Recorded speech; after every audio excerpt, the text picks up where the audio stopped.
Okay, Mom, so let's talk about your childhood. So obviously, your childhood is very different to mine, mainly because, yours consisted of being in a war, which is very different. So, what was life like as a child being in war? The war was the Nigerian Civil War. There was a lot of fear and, a lot of trepidation about each day. What I remember very well was soldiers coming to this living room and try to kill Grandpa. That I remember very well. That was scary.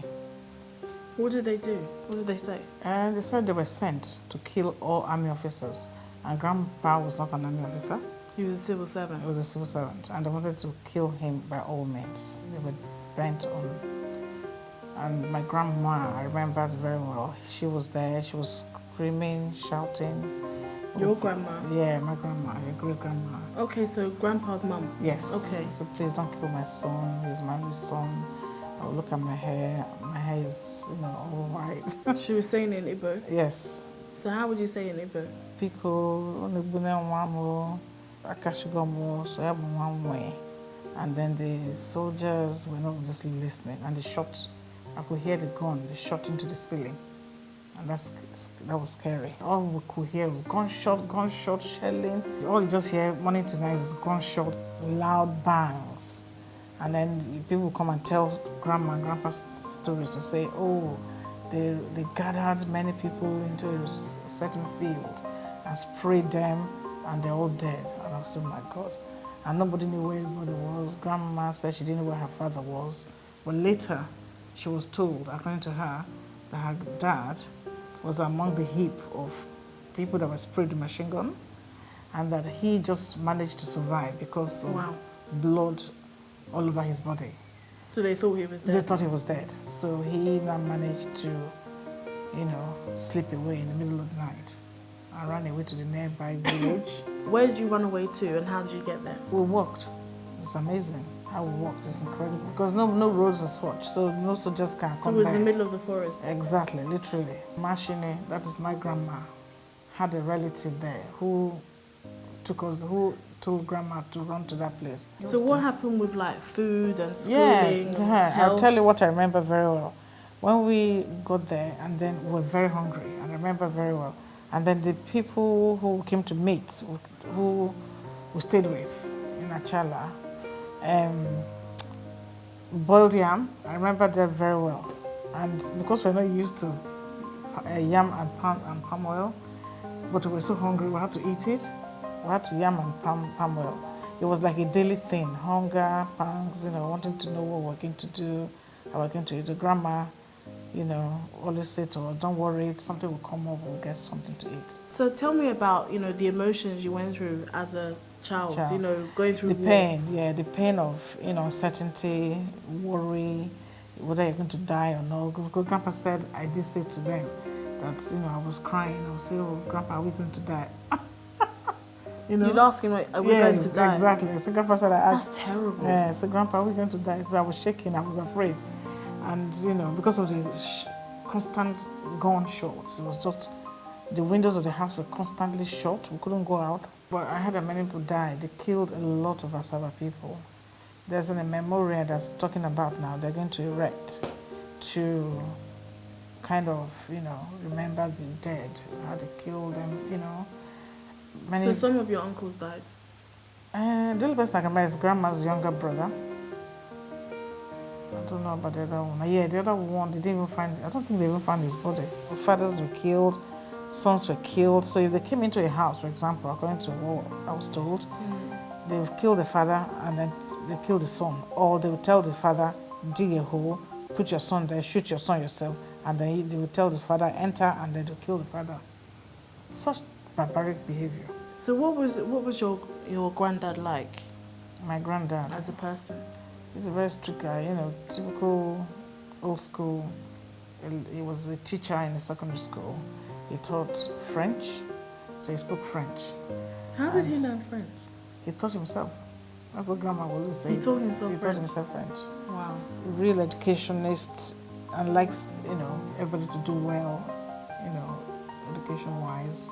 He wants you to do, if he met you today, for example, he would like to speak to you to find out what you're doing, what you want to do in the future.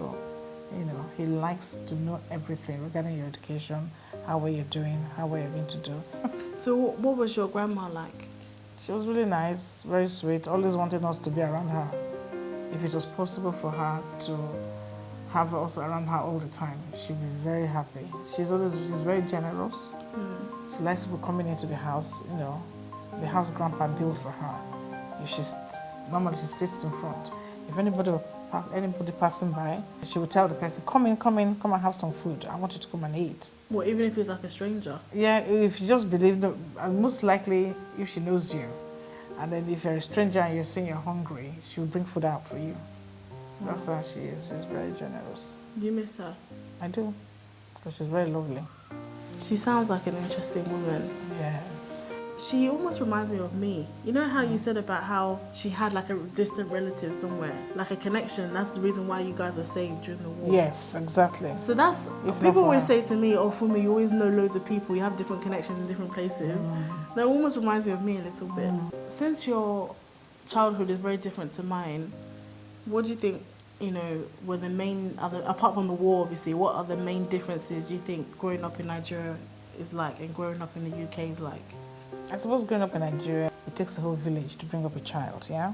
So in other words, if you stepped out of your house and you step out of order, any person that's an elderly person outside has the right to tell you off. But here you can't do that. Back home in Nigeria, everybody takes a village to bring up a child. So everybody's child is everybody's business. Yeah. You know, so which is good. We had very sheltered upbringing. You have a sheltered upbringing to a certain point, to a certain extent. But society here does not really give you that massive opportunity to be too sheltered. So after a certain number of years, you start doing things yourself. You understand? You become very independent. So that's the difference. Do you think being independent here at such a young age is a good thing though, or not? It has got its pros and cons, I would say. The advantages is if you're not too sheltered, it means you become very wise quickly, which is also good. And then also, you've got to weigh both negative and positive. If you're not sheltered, you might get into trouble. So you've got to balance it properly. Well, Mum, I appreciate you and your sacrifice and what you did growing up. That's very traumatic, you know, to go through that. And then obviously to come to the UK as an immigrant, single mum, it's not easy, but you really tried, and I appreciate that. Thank you, darling. I appreciate you. Thank you, darling. It's nice to know that I'm appreciated. You are, Mum. You're appreciated. It's nice to know. You are, because every it's mother not wants easy, the best you for know? the child. Yeah. It's not easy. Like, it's not easy bringing up a child, even in a two-parent situation, or less of one. Yeah, it's hard. You know, you really have sacrificed a lot, and you put your own dreams and aspirations on hold. Because you are more important, yes. You know, because I have to go to... I appreciate you, Mom. Yes.